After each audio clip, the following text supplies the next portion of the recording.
Hi guys, I'm Ariel Gray and today I'll be teaching you guys how to make this pastel pink hair dye. It is temporary, so it does wash out in 6 to 8 washes and it gives you like a level 9 to 10 blonde. Let's get started. So here are the products that we're going to need for the base. This includes a regular conditioner, some developer if you have any, and a cheaper conditioner if you can get your hands on it. Now I did choose Manic Panic Rock and Roll Red for this project. Their pastel colors are highly saturated so they don't fade out into blonde. Well, they do, but they take much longer. You're also going to need a mixing bowl, a mixing brush, some crocodile clips, and some hair ties if you have any for sectioning. Do not use a metal whisk for any of this, it will change the color of your dye. Always wear gloves! Start off with a tablespoon of the color that you're using for your base. You can use any color. I am trying to achieve pink, so I'm using a bright red. Now the biggest challenge with making a pastel color at home is that the color that you see in the bowl is going to be the color that's deposited in your hair. It's not going to darken up with time. The next step is the conditioner. I am starting off with about 2 tablespoons of conditioner.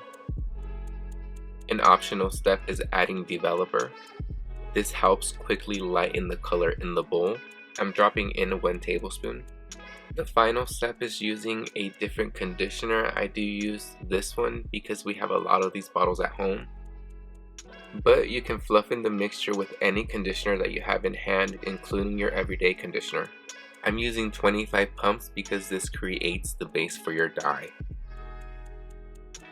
Like I stated earlier, the color that you see in the bowl and the amount in the bowl is what you're going to have to work with. You only need to add conditioner and color to try to match the color that you want or try to create your own color. I'm trying to go for an almost like crimson red.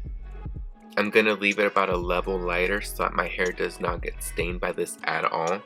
With my career as an actor model, I have to be able to change my hair color back to a natural color almost within a week. Now this right here is almost the color that I want, but this is more of a strawberry shortcake. I am going to go ahead and add just a little more dye and mix it in to see if I can get the color that I want. This is the final product that I'm using and I absolutely love this color. Now comes the fun part.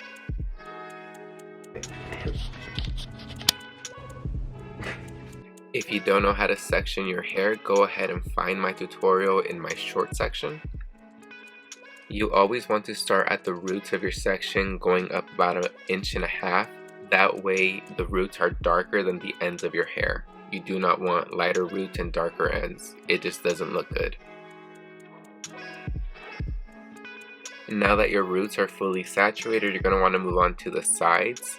The only reason you go into the sides and not the ends is because you do want the sides to match the deeper color of the top of your hair. Make sure to use your mirrors and move your ear when needed so that you don't get any dye on your skin. If you do, just go ahead and wipe it off, as this is not going to develop on your skin. Now before you move back to the top of your hair, go ahead and make sure that your sides are fully saturated. Now that you're ready to dye the tips of your hair, go ahead and take 1/4 inch sections and start at the root. I'm starting at the front as that's the most important piece for models, but you can always start at the back. Once you're done with the roots, go ahead and do the tips of the section that you just finished. This is going to allow for a smoother transition from your roots to the tips. As this doesn't process like hair dye, I do like to go in there with a comb at the very end and make sure to comb all that product out to the ends. Now conditioners do dry out, but I do leave this product on for at least 40 to 45 minutes. I do leave it on for an hour sometimes, but I don't see a difference. So after 45 minutes of processing, this is my hair. As you can see, it's pretty saturated. It looks almost like red, but this will wash out.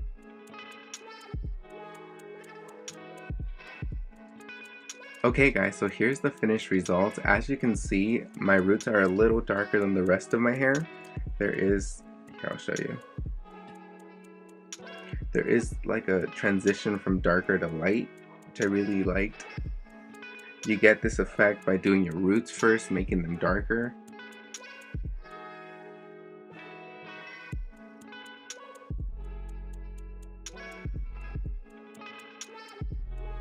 So I really hope you guys get something similar to this, and I hope you guys really enjoyed my video. If you did, go ahead and like, follow, maybe even share. I'll be posting more this week.